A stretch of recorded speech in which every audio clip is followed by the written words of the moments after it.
people judge on appearances. They don't judge on the reality of who you are. They don't know who I am or who you are. They judge on what they see and how we appear.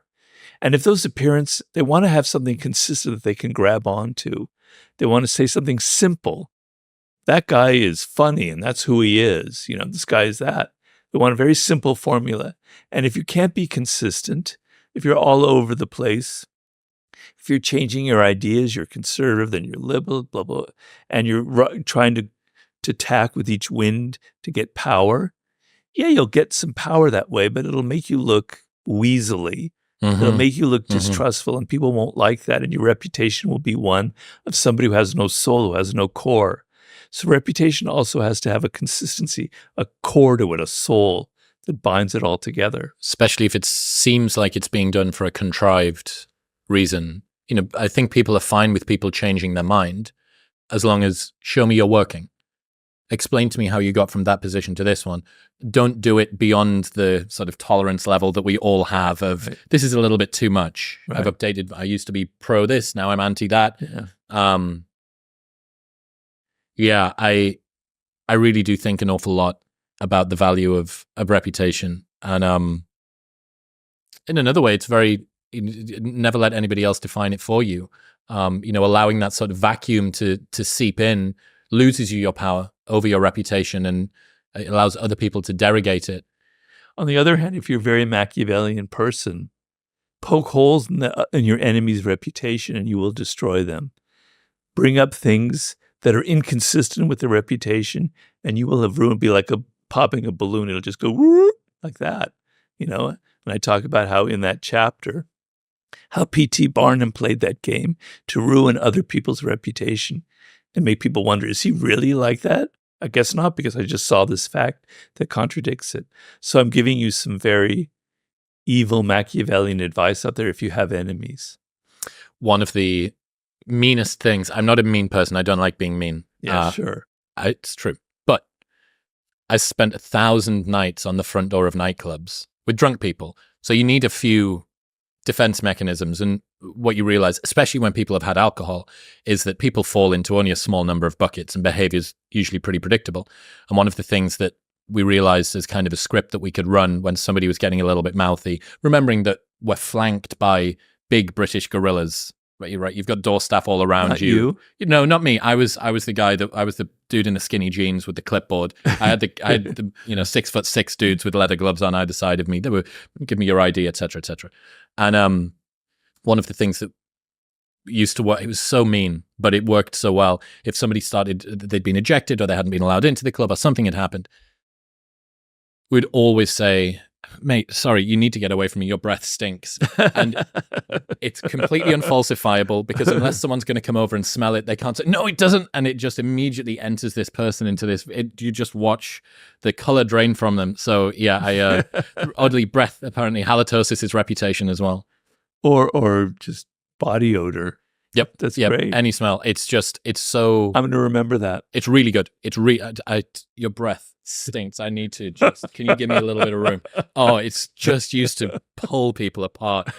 In other news, this episode is brought to you by Element. For the last 3 years now, I have started my morning every single day with Element. It is a tasty electrolyte drink mix with everything that you need and nothing that you don't. Each grab-and-go stick pack contains a science-backed electrolyte ratio of sodium, potassium, and magnesium with no sugar, no coloring, no artificial ingredients, or any other junk. Sodium plays a critical role in reducing muscle cramps and fatigue while optimizing brain health, regulating appetite, and curbing cravings. I keep harping on about it because I can feel the difference. You should give it a try and see how you feel as well. Best of all, there is a no questions asked refund policy with an unlimited duration, so you can buy it for as long as you want. Try it all, and if you do not like it for any reason, they'll give you your money back, and you don't even need to return the box. That's how confident they are that you'll love it. Right now, you can get a free sample pack of all 8 flavors with your first box by going to the link in the description below or heading to drinklmnt.com/modernwisdom. That's drinklmnt.com/modernwisdom.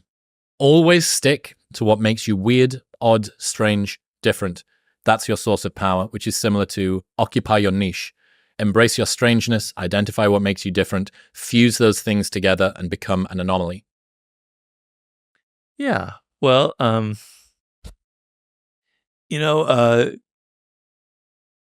this world, if you're replaceable, you will be replaced, right? So if in your job you're in your 20s and you're doing something that other people could do, by the time you become 28, they can hire somebody 24 when they hired you, but for less money. They will do that right away. It's a brutal world. So if you're replaceable, you will be replaced. So the only defense against that is to be irreplaceable in this world. And the good news is that you are at your core irreplaceable. There is something strange and weird about you. Once again, I hate to say it, but it's a chapter that I'm writing right now for my Sublime book. Okay, and I explain in Mastery where that comes from biologically, your DNA, how you are marked as a unique individual at birth, the combination of variants in your chromosomes. It's mathematically impossible for it to ever be replicated. Yes, the variations are marginal. The differences aren't great between you and me, but those little differences are the differences between me liking this kind of hip-hop music and you liking a different kind of hip-hop music, right? It creates your inclinations. It creates your tastes. And so what the game of life involves is knowing your uniqueness, is knowing who you are, is knowing what makes you weird and what makes you odd, okay? And the problem is that we're social animals, and the pressure continually on us is to fit into a group, is to be like other people, to have their ideas, to have their values, to have their tastes, to dress like them, okay? And that happens when you're young, you're in your adolescence. We all go through that phase. I went through that phase.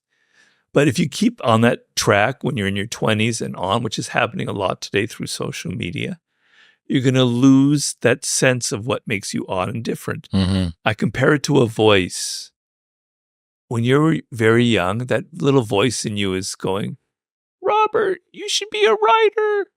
Chris, you should be a blah, blah, blah, blah, blah. I don't know what it is, right? It's telling you something.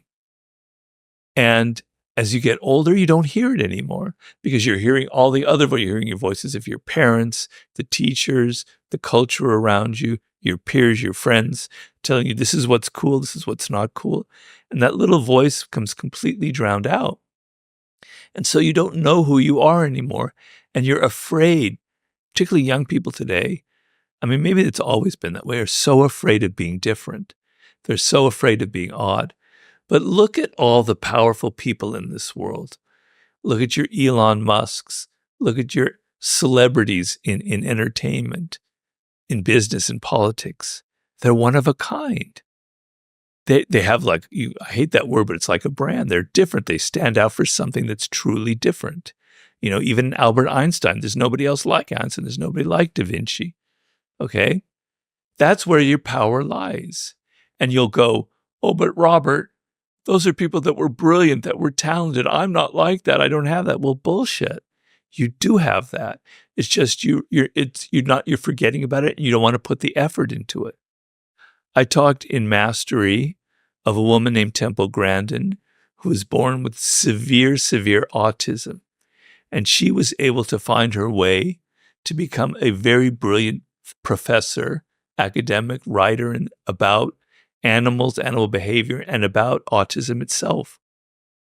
She found her way to it when she was 3 or 4, she couldn't even speak any language. She was going to be hospitalized.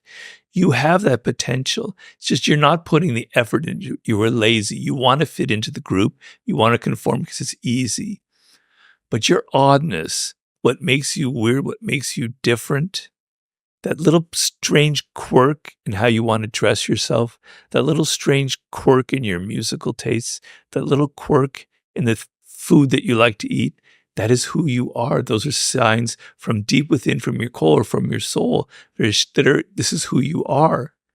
And if you lose that, not only are you not going to be successful in life, you will also lose yourself, and you will be unhappy, you'll be alienated from who you are.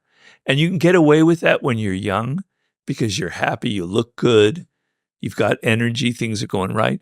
You get into your 30s and you're like everybody else, and you don't know who you are and you don't know what you like anymore, and you're just following the trends. You start to get depressed and you start going down this rabbit hole, and things can turn really ugly. So you need a bit of courage in life. You need to go, okay, I am weird. I am strange. Lean into it. So when I had the 48 Laws of Power, when I first wrote the book, without it being published yet, it was a very strange looking book, and it reflects my own strangeness. Things on the margins, stories, everything broken up, images, quotes here and there. It's kind of how my brain is, a hodgepodge, kind of a mess, really. And the publishers, they bought the book, but then they came back to us and they said, Robert, can you kind of maybe make this more like other books? Can you get rid of all those sections and everything? And I said, no, take it or leave it. This is the book as it is. It's odd, it's strange. They didn't like that because if it doesn't fit into all the other books that have had successful, it's too big of a risk. If this movie isn't like the movies that were made last year, who knows who'll go see it? People are so conservative. But because it was odd, it stood out and it was successful. If I had succumbed and I compromised and made it more like other books, I wouldn't be here talking to you. So sometimes you need a little bit of cojones, you need a little bit of courage, you need to stand up and say, I'm okay being different.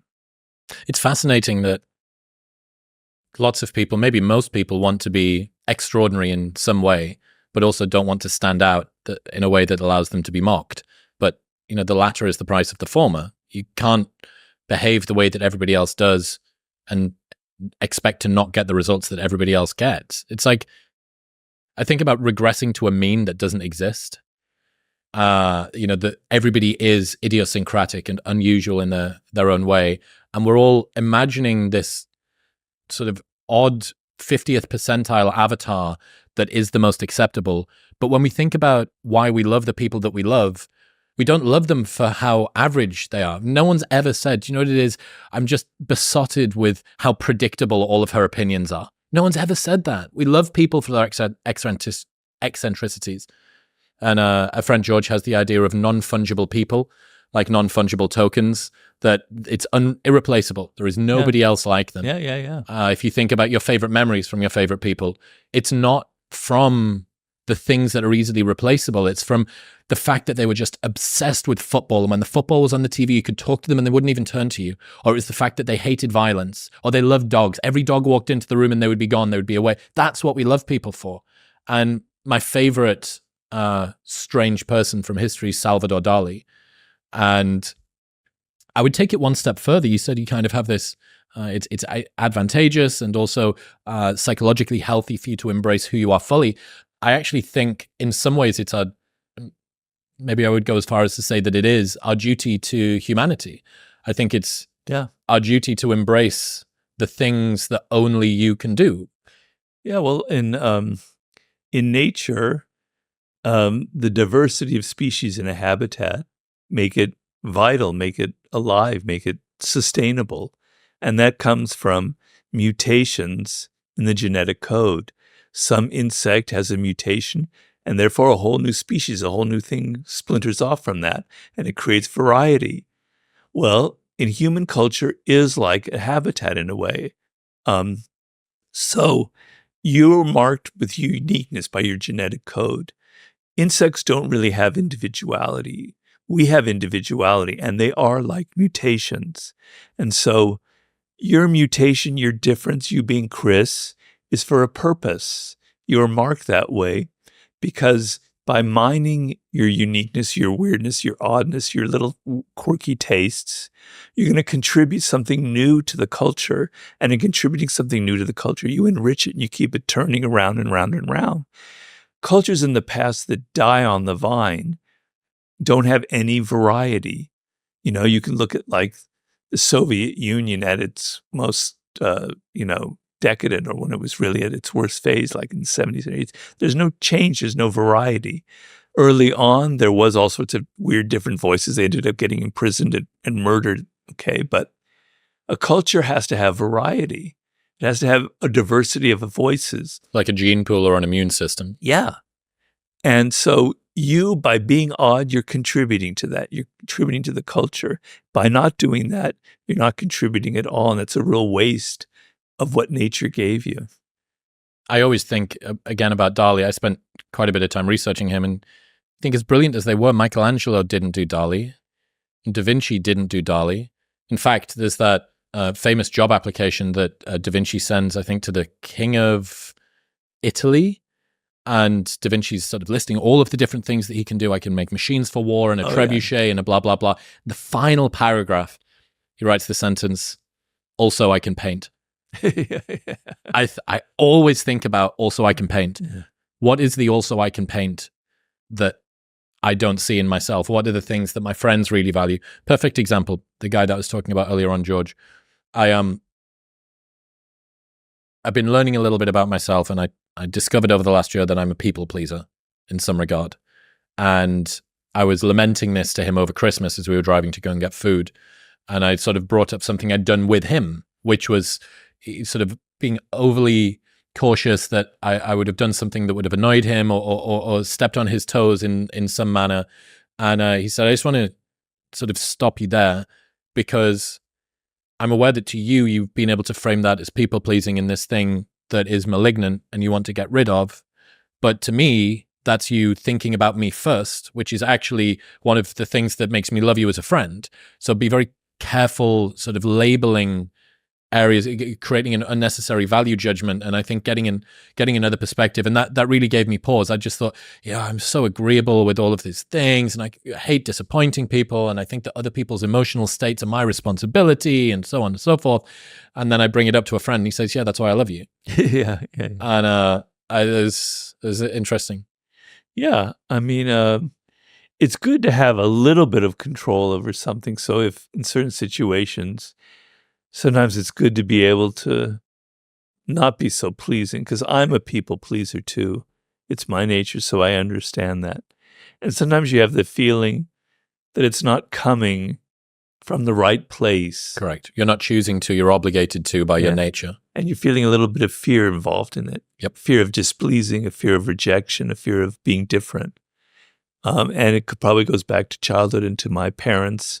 We probably have similar parental dynamics. But what's good about what you're saying is, and I completely agree, and I wrote about this, I think, in Human Nature, is that you have this quality. You can't really control it. It's who you are. You know, it's either genetic or it comes from those first couple of years with your mother or father. So make it work for you.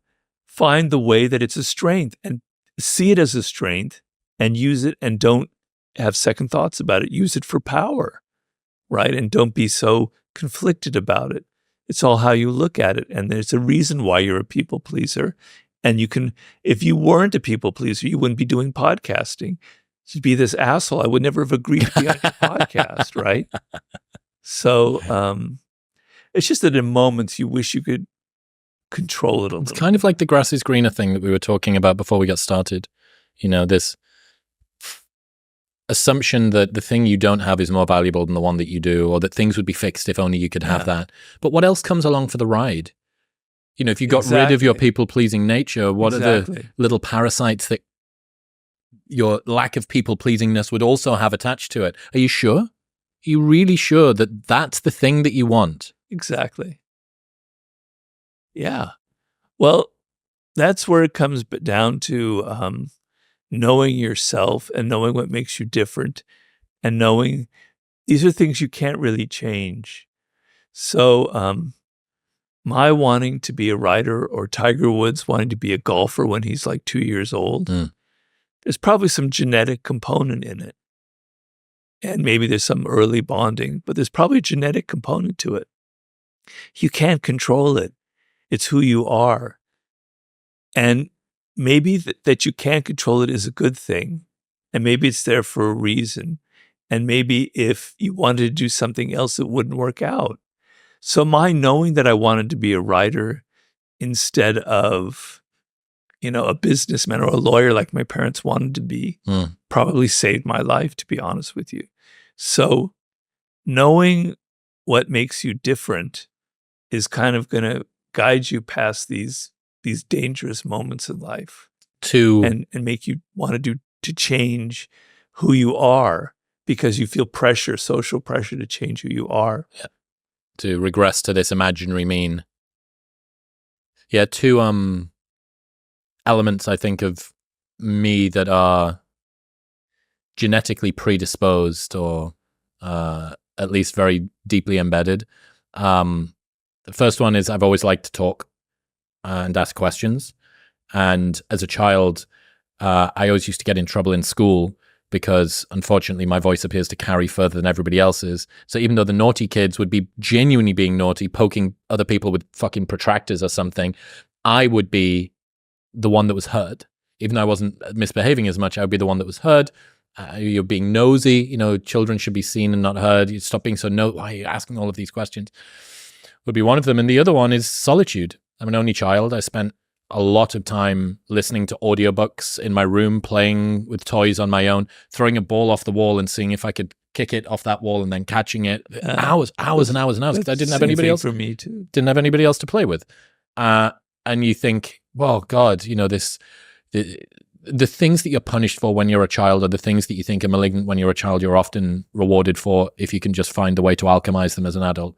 So I'm sure that your ability to sit and read or go to a cabin or write in your room and nobody's come and gone and you haven't noticed, and you think, well, my solitude as a child was maybe something that I lamented or that I saw as a weakness or something like that, and yet it's a superpower when I become an adult if I can find the way to channel it. And the same thing for the question asking or the listening to audiobooks. What's the 2024 internet version of an audiobook? It's a podcast. It's what I'm doing right now. Yeah.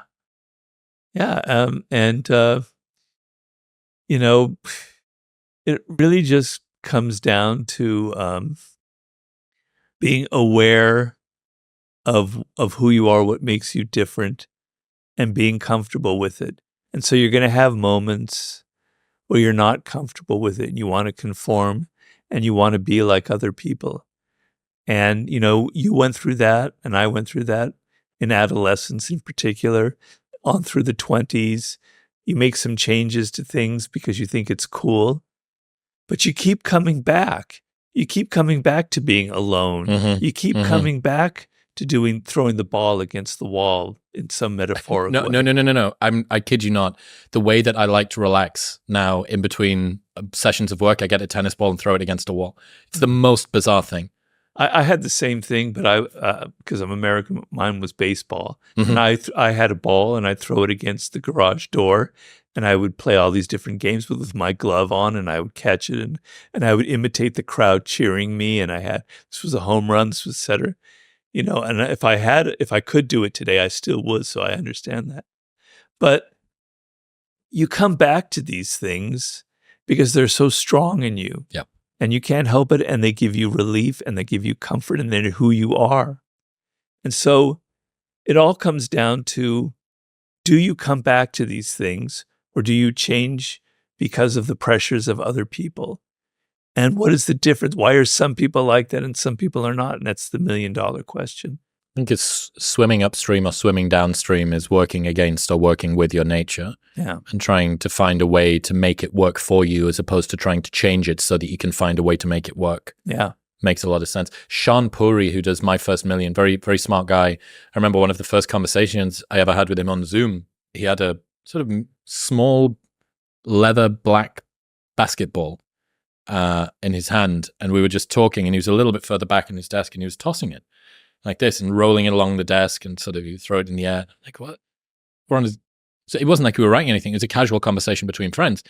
I said, what are you doing? He says, I grew up playing basketball. I'm happiest with a ball in my hand. Yeah. And I thought, holy fuck, that's me. Every time that I go to the park, if there's a tennis ball, that's now mine for the rest of it. And I'll bounce it in my hands until we finish up. And then I'll, the tennis ball charity pool that it goes back into the park. Yeah. And I thought, holy fuck. So I came up with a name for that, which is a weirdness role model. And it's somebody who does a thing that sort of breaks the ceiling on what you thought was acceptable behavior. You've seen this guy do a thing and you go, oh my God, like maybe I could have a ball on my desk. Maybe I could have a tennis ball or a cricket ball on my desk. And that means that I can, because I've seen this guy do it, and it's a weirdo role model or a weirdness role model. Yeah, yeah. Well, I think we all need that in our life. People who are different. I remember in high school, I had an English teacher who kind of changed the course of my life. And he was very weird. He was very different. His way of thinking was different, and how he talked about writing and literature was very odd. And other students hated him, and I thought he was just fantastic. So it's kind of interesting what you said. There was a role model I could see, and he was just a high school teacher, so it wasn't like a career path for him, but I could see that having that kind of quality was a good quality, and I was attracted to it. Traveling should be about the journey, not the chaos of packing, which is why I have been using Nomatic's Backpack and Carry-On Pro for over a year now. This thing is the best backpack on the planet. I did an entire month on tour on just hand luggage alone. It's like the Swiss Army knife of travel packs. They've got pockets for your laptop, your clothes, your snacks. It is so well organized that even your toothbrush feels important, and the amount of thought that they've put into every pouch and zipper is incredible. It's beautifully designed, it's not over-engineered, and it will literally last you a lifetime with their lifetime guarantee. So this is the final backpack that you will ever buy. Plus, they also offer international shipping, free shipping on orders over $49 in the United States. And if you don't like it for any reason, you can return or exchange it within 30 days. So you can buy it completely risk-free, fill it with all of your possessions, and if you don't like it, they'll give you your money back. Right now, you can get a 20% discount by going to the link in the description below or heading to nomatic.com/modernwisdom and using the code MW20 at checkout. That's nomatic.com/modernwisdom and MW20 at checkout. You are your own worst enemy. You waste precious time dreaming of the future instead of engaging in the present. Since nothing seems urgent to you, you're only half involved in what you do. Yeah.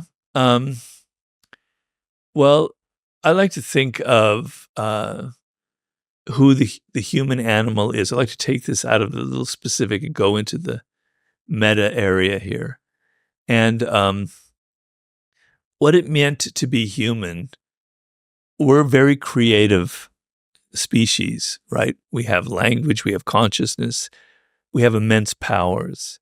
Those powers developed under the pressures of necessity, of having to get things done, of having to survive in a very brutal, ruthless world where a leopard could pop out tomorrow and eat me, where there were dangers all around, where food was scarce. And under the pressure, we had to think, we had to be creative, we had to be inventive, we had to be strategic. The human brain evolved under immense amounts of pressure, okay? That's how the brain works. And I almost like to think of it in terms of barometric pressure. So in your brain, when you're feeling that barometric pressure, it's like, I got to get this done or I'm going to fail and this project won't happen and people will laugh at me. You work like a fiend. Energy, your whole body responds, right? Your blood gets moving. You accomplish things that would normally take you months. You do it in days because you feel that pressure. You take away that pressure and you don't know what to do. And I've got like 3 years, I could do this or that. Another, you just wander around, you're lost. You have no energy, you have no focus. You know, you're maybe playing video games, maybe you're watching porn, you're kind of distracting yourself in the moment. But it's, but your energy is just being dissipated in like 20 different directions. So your brain needs pressure. It needs constant pressure. And stress and pressure is not a bad thing. We have this thing where we feel like stress is bad. It's bad for you. Bad. You know, you need to relax, man. You need to chill. Stress will kill you. No, being bored will kill you. Not having anything to do will kill you. Is much more dangerous than stress. Yes, you can work too hard. You can work where there's no soul involved. I work like a fiend because I'm writing a book, and it's a very hard process for me. And I'm working far too much, but man, I love it. It's fantastic, right? And it could kill me. The stress could kill me, give me a stroke. But I'd rather die under the stress than be bored and have nothing to do. Okay? So feeling that pressure, it makes your eyes pop open. It makes your brain focus. It makes you alert. It makes you want to live. It makes everything seem exciting to you because you've got to get things done. So I'm writing a book right now. I could take 12 years to write it, but that wouldn't be I wouldn't feel good about it. So I give myself deadlines.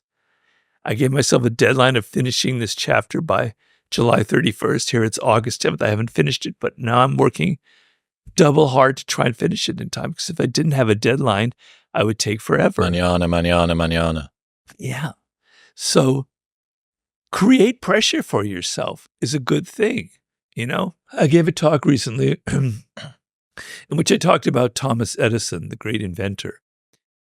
And Thomas Edison was a young man. He's in his early 30s. He'd invented the phonograph and a new wave for the telegraph, but he hadn't really had any major inventions. He had started Menlo Park, his industrial park for doing research. We're talking about the 1870s, I believe. But he did something very interesting and very strange.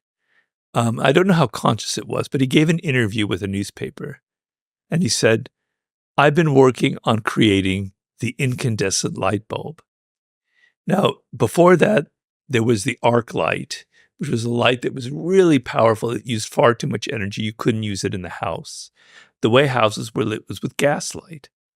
Gaslight was dangerous, it was explosive, and the companies in America that had a monopoly on it. So the prices, it was very corrupt business. So he goes, I'm working on the incandescent light bulb. The reporter's going, that's interesting. He goes, yeah, I'm close to nailing it. Wow. And he goes, yeah, and in 5 years, I'm going to light the entire city of New York with the incandescent light, with electric light. Whoa, they go crazy. They published this article, and the stock prices of gas start going down. Money flows into his coffers because the cheapness of a light bulb, the profits are just insane. So money is pouring in. He goes back to his Menlo Park where he develops ideas, and his employees who are reading about this go, Mr. Edison, what are you thinking? You had just tinkered with the incandescent light bulb. We're not even near inventing it. We're not even near creating it. And the idea of lighting New York, it's what were you thinking? What were you smoking? The equivalent thereof. And he goes, well, gentlemen, I said it to this major newspaper. We better get to work. And we better make it happen.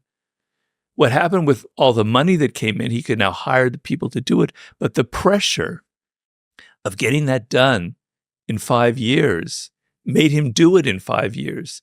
It was a monumental work of persistence and discipline and detail.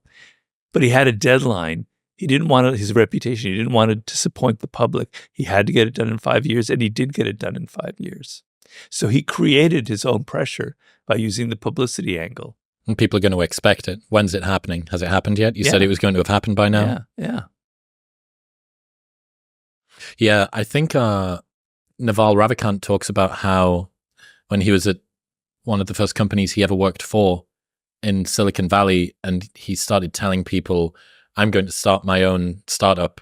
And 6 months later, he was still there. And everyone said, well, I thought you were starting your own startup. And that was the push out of the door for him. Yeah. He couldn't bear the expectation that he'd put not on himself, only on himself, but also from other people too. So I suppose our need to be socially consistent can be bad when it's maybe derogating your uniqueness, your idiosyncrasies, and your weirdness. But if you can funnel it to motivate you to go forward. Yeah. It's the reason why, I don't think that I would be particularly successful being a journalist, for instance, despite the fact that I do 3 episodes a week it's been 4 years that we've done that. It's been 6 years the show's been going. But this is because my need to not look silly in front of other humans and how much I am enthused by the presence of others, even whilst being quite introverted, means that by doing a podcast, I've never not shown up. I've never cancelled because of something that hasn't been, a justifiable reason. because I don't want to look silly in front of the person I'm sat opposite. If it was me and a blank piece of paper, God, the motivation to do that, every 3 times a week, I need to come up with a new column of 1,000 words. Whereas for the person who wants to just write on their own and come up with headlines and stuff, guys, sit down with a person again, have a conversation with them and ask them questions. That's not my sort of thing. So yeah, being able to use the social mores to kind of pull you to where you want to be, to understand again your own fallibility and insecurities, and attach those like a south and a north magnet, sort of use that to pull you along. Yeah, I always like to riff on what you're saying. I always like to challenge myself. So each book that I do, I'm now on my 8th book, is different from the other one, right? And my books take several years to write. They're not like, I can't put them out in 6 months. Each one is different from the last one. And I'm taking a risk because my readers are expecting Robert to write about strategy and power. Now he's writing about mastery. Seduction, yeah. Now he's writing about the sublime. What the hell? What's his problem? Okay, it's a challenge. And the challenge is good because it gets my energy levels going. But if I took a challenge that was too difficult, so there's a level here. So I could go here and write another 48 Laws of Power. It would be like this. It would be kind of easy. I could go here and write a book on how to build a skyscraper out of 10, I don't know, whatever. Okay. I could never write it. It's too big of a challenge. Or, the history of all human ideas. Okay. That would be the equivalent there. Okay. No, I kind of go here. It's a challenge. It's not here, boring, 48 Laws of Power Part 2. It's not history of world ideas, 4,000 pages. It's here. It's a little bit above me. It's going to get my energy going, but it's not impossible. And that's the game of life. So if Edison had said, I'm going to light the entire world in 5 years, no way. New York was a pretty hefty lift. I'm going to light New York in 50 years also. Yeah, exactly, which is probably more realistic. It was a challenge. It was a pretty big challenge, but it was not an impossible one. We'll get back to talking to Robert in 1 minute, but first, I need to tell you about AG1. In my quest for the best greens drink on the planet, I went through just about every single option, and after a year of testing, I found AG1. 3 years later, I still use it every single day because it is so much more than just greens. It is the most comprehensive, highly tested, and rigorously formulated supplement I've ever found. With one single scoop of AG1, you're replacing multiple health supplements like multivitamins, digestive aids, immune supports, and more. It is NSF certified, meaning that even Olympic athletes can use it. There is a 90-day money-back guarantee. So if you've heard about AG1, you're thinking about trying it, you can buy it completely risk-free. Try it for 89 days, and if you do not like it, they will give you your money back. Plus, they ship internationally. Right now, you can get a year's free supply, vitamin D3 and K2, 5 free AG1 travel packs, plus that 90-day money-back guarantee by going to the link in the description below or heading to drinkag1.com/modernwisdom. That's drinkag1.com/modernwisdom. It is a curse to have everything go right on your first attempt. Yeah, the proverbial one-hit wonders.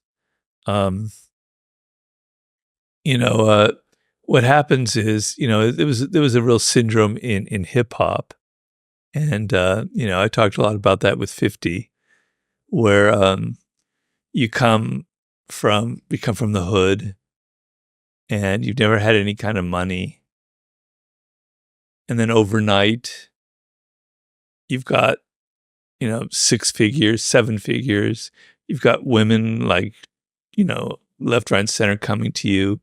You've got all this power and attention and celebrity, and it goes to your head. And you start partying, and you start thinking, okay, I better put out another album. But you get a little bit conservative now because you want to keep going, and you think that you've got a formula for it, right? And then your second album doesn't do nearly as well. But if that first album didn't do well and you were smart about it, it would have taught you a valuable lesson about the music industry. So 50, he did his first album called Power of the Dollar. And I have a kind of a bootleg copy of it he gave me. And it's absolutely fantastic. It's available now pretty much on the internet. It's absolutely fantastic. But right before it was to be launched, he got shot. And the producers dropped him on the album. They didn't release it. And they dropped him from Columbia Records. It's too dangerous.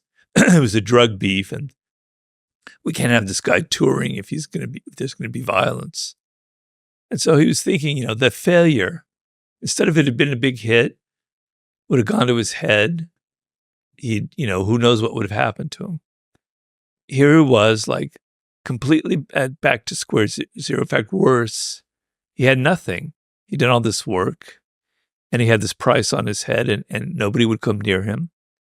And he wanted to learn what the lesson was from this failure. And it wasn't his fault.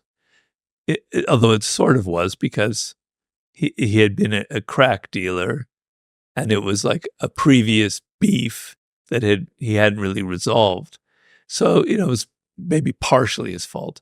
Anyway, he goes, well, the lesson is I can't be dependent on a record label. They're too conservative. They're too cautious. I'm somebody who lives on the edge. My music plays on the fact that I was a crack dealer, that I live dangerously, that I'm the real thing, that I'm not a fake gangster. I'm the real thing. Okay. So what am I going to do? I'm not going to put out a record. I'm going to do mixtapes, and I'm going to sell them on the streets of Queens, and then Brooklyn, and then Manhattan. Just these little tapes, these singles. And I'm going to be as violent. His first one that he puts out is called Fuck You. He's saying, fuck you to everybody who ever doubted me. Fuck you who tried to kill me. Fuck you to the record labels, pardon my language, etc. So he learned from that. He learned not to take success for granted. And he built on that. And so he's not a one-hit wonder. So sometimes success, when you're in your 20s, is the worst thing that can happen to you, because you have no discipline, you have no perspective, you think it's just going to keep going the way it is, you're not aware of all the dangers out there, you don't have life experience enough to realize how things can turn on you very quickly. If I had been given the chance to write the 48 Laws of Power when I was in my 20s, and I had success, it would have ruined me. I probably wouldn't have had success. Why? Because I wasn't ready for it. Look, Chris, I had so much failure until I was essentially 39 years old, pushing 40, that I had perspective, that I know what it's like to fail. And so when I had success, it wasn't like, wow, I'm the greatest thing that ever happened. I can just live off this forever. My next book's going to be fantastic. No, I have a little voice in me that says, Robert, you failed so many times, you're probably going to fail again. Right? You've seen so many people in Hollywood who started off hot and bombed. I had experience to know that I can't take this for granted. I have to be careful. I have to be strategic. I have to build on it and not let the success go to my head. And it didn't go to my head. When I wrote The Art of Seduction, I was so worried that book would fail. I was certain it was going to fail. I felt that way about every single book I've ever written. I still feel that way. This next book, certain, it's doomed to failure. I better make it the best book of all. So, if you can get drunk on your success, and don't get high on your own supply was the phrase that 50 would always say. So, you want to keep your feet on the ground. You want to know that failure is nipping at your buds, that your next podcast, Chris, could be the worst one of your life. You'll say the wrong thing, and suddenly everything will start cratering. Mm-hmm. That keeps you on the edge, and you don't take your success for granted. Yeah, I'm very glad when I look back at the period that when we first spoke, up until the second time that we spoke. So it was about episode 78. It was about episode sort of 350, something like that. And that period, if you look at the graph of plays and followers and money, is like that. It's just flat. The graph is just totally flat between the two. There's a little upward tilt. And it's the law of anything which becomes exponential, that as you start to zoom out more, it makes the very beginning look even more paltry. And it's that up to there. But that's only been the last 2 years. Oh, I see. 2.5 years. It's there. And I tell this story that there was days in 2018, the year that we launched the show, where we'd been going for maybe 10 episodes, 20 episodes, something, we're halfway through the first year. And there was days where we'd do no plays. I'm still releasing weekly episodes, and there was days where there would be no plays. My mum listened to every episode, and I got friends. I'm still in the guilt-ridden, you should listen to my new thing, and 0 plays, nothing. I'm like, that's insane. And I'm glad. It makes me, every time that I get to find a random garage in the middle of LA and think, we get to light this and make it look like a cinema movie, like a Hollywood movie in Hollywood. How cool is that? Yeah. And it's framed up against something which is smaller. There's a documentary that I'd really love to get you to watch. It's called How I'm Feeling Now by Lewis Capaldi. So he's a Scottish singer. You would recognize a ton of his songs. And basically it charts this challenge that he has.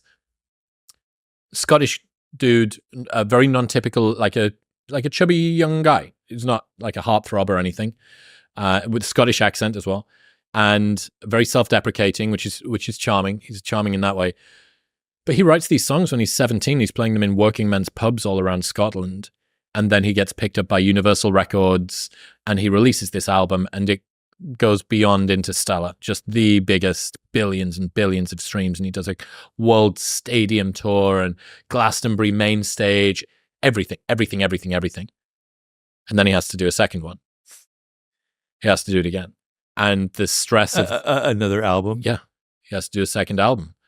And this is an interesting twist, I think, on it's a curse to have everything go right on your first attempt, because he is someone that I think did learn the right lessons from it going right on his first attempt, that he shouldn't take things for granted, that maybe that was a fluke, that he does still need to work hard, some of the lessons that failure would have taught you.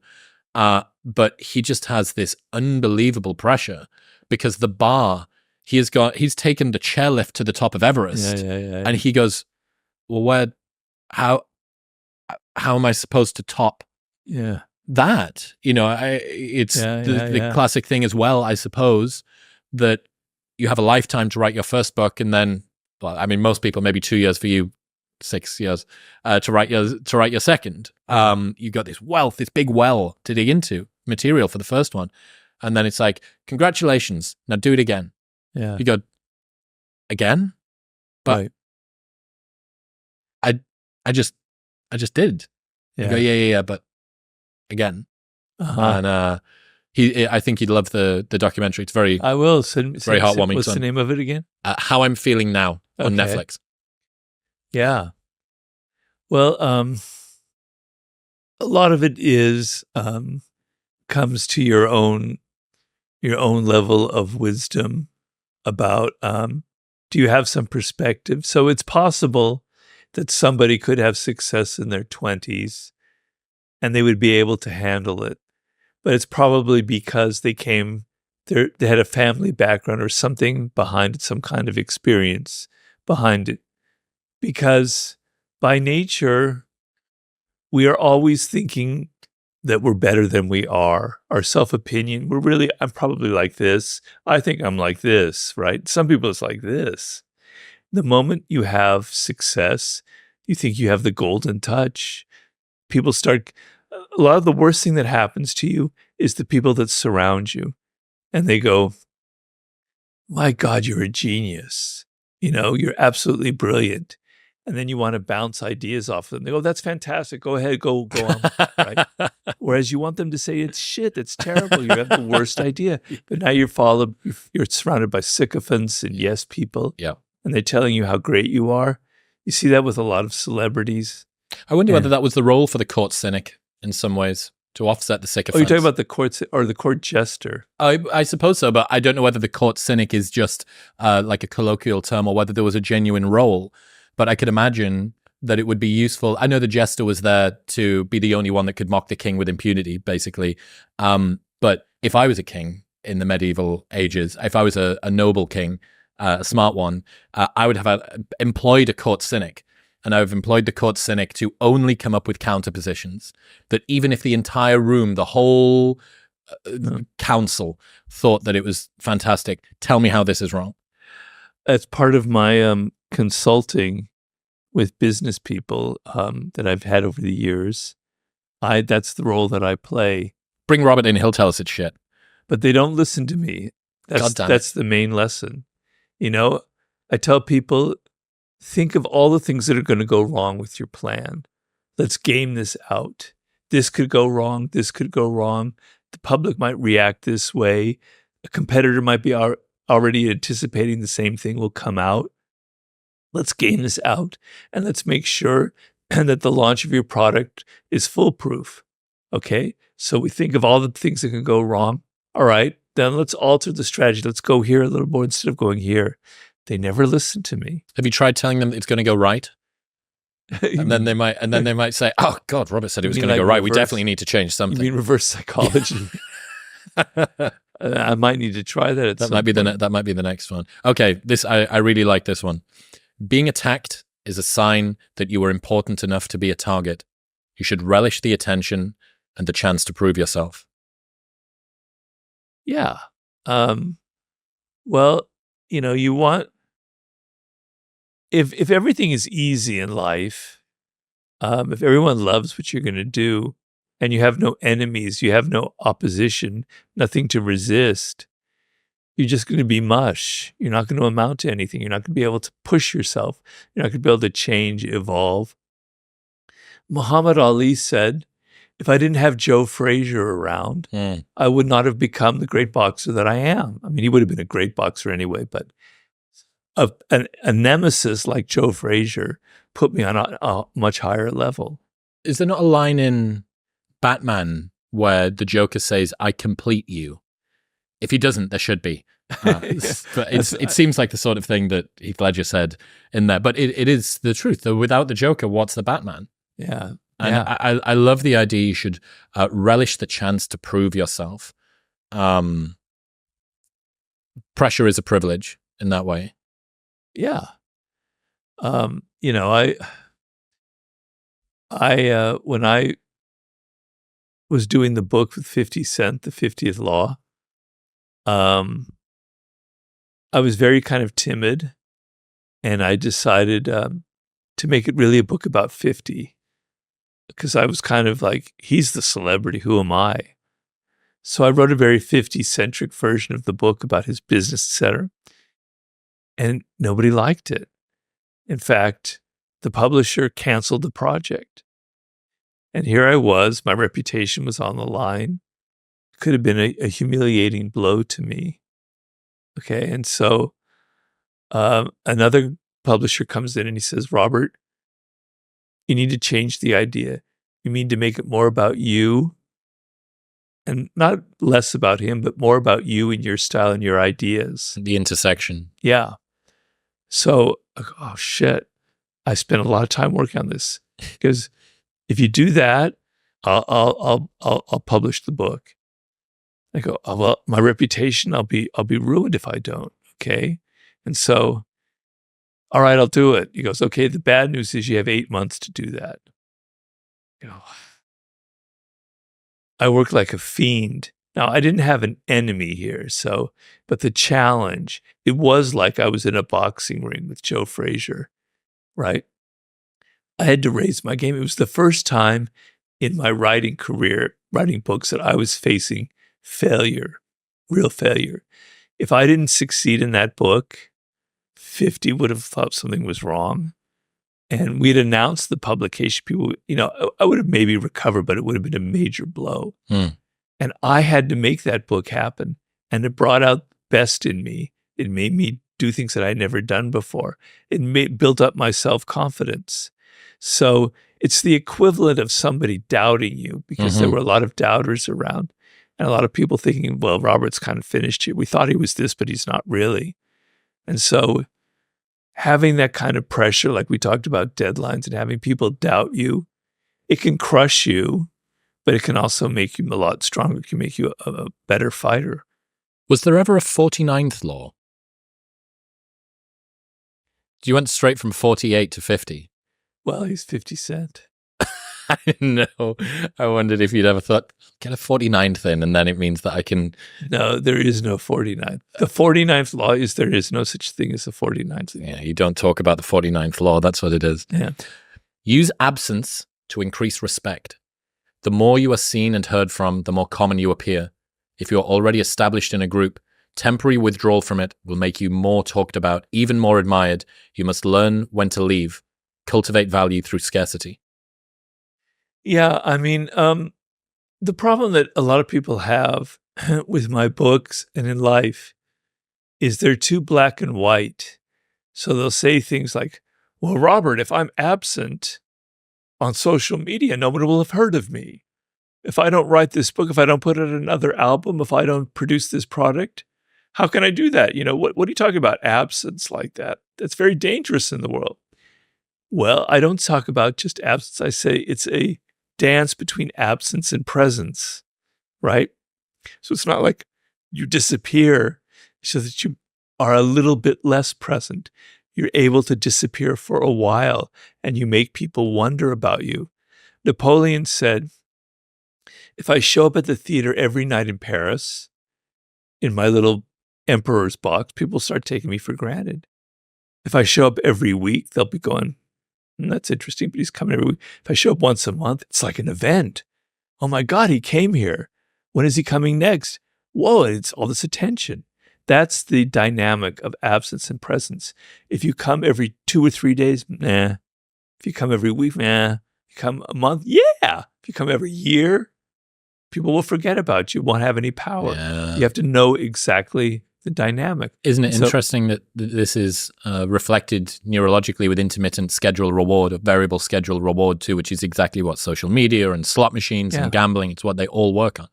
Yeah. Well, what is that? So if you press a button, perfect example of this, mice get to push a button. You're into mice again. You like the mice. I need to use something as a legitimate example here. So mice get to push a button. If it's every 5 times or 10 times or 20 times they get a piece of food, they will push the button, but then they will get sick.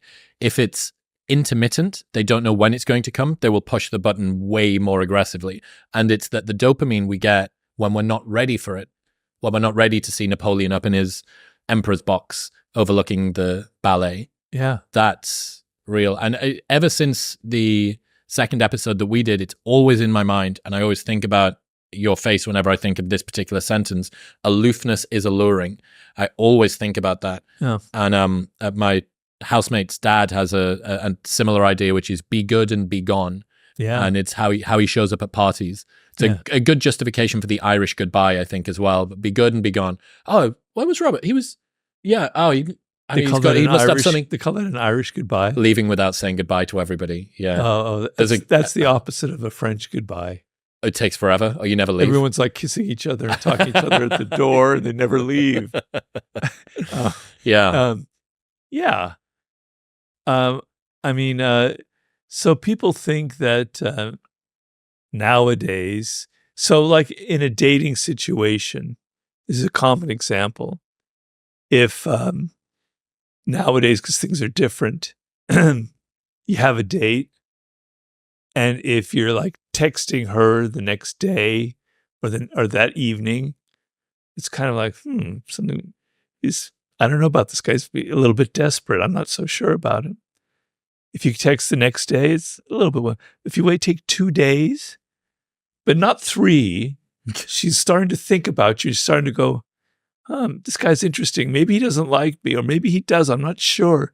And she starts thinking about you, starts fantasizing about you. Then the second day, your name pops up.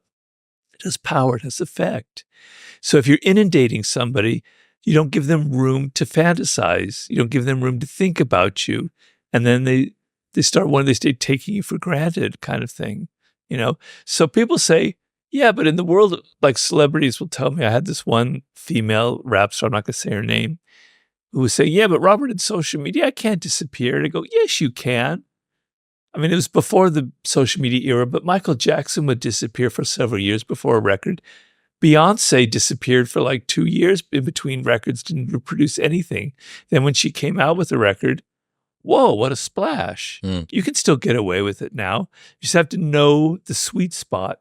You have to know that maybe in social media, you can't disappear for a year or even a month. But if you do it for a week, people will notice it and they start thinking about you. So you have to kind of know how to play the game. I think there's a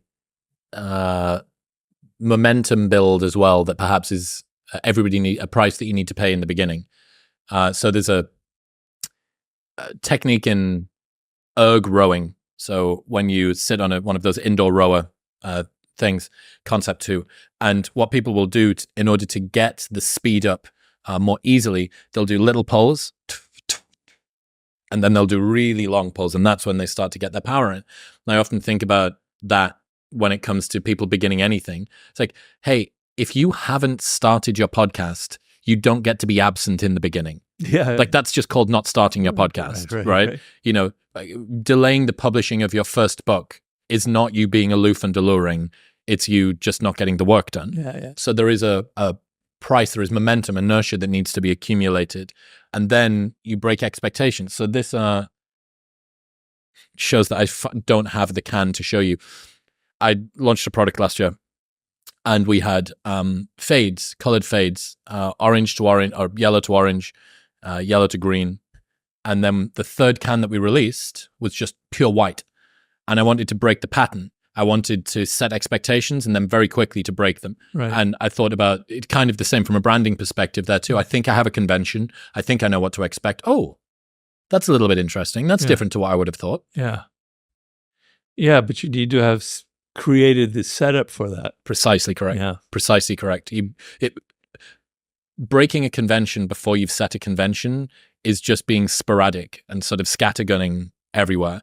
Whereas it would be like if you'd released an article that was one of the laws from 48 Laws, and then the next book was different or it was on a different topic, and you go, well, you haven't established enough of a style. I haven't got the expectation. You can't break an expectation that I don't yet have. And you know, this is surprise as well. Well, that's why I say power is a game of psychology. So you have to master these very subtle and invisible rules of psychology. And so some people know it by instinct. They have a marketing sense that I need to break up expectations. If everything is always the same, there's no surprise. Okay? But you have to understand, you have to think about how people are going to respond. You have to understand the psychology involved. That surprise gets attention. That's what's not as expected stands out, and people are excited. They're interested in it. Okay? And also, creating viral effects is like the flip side.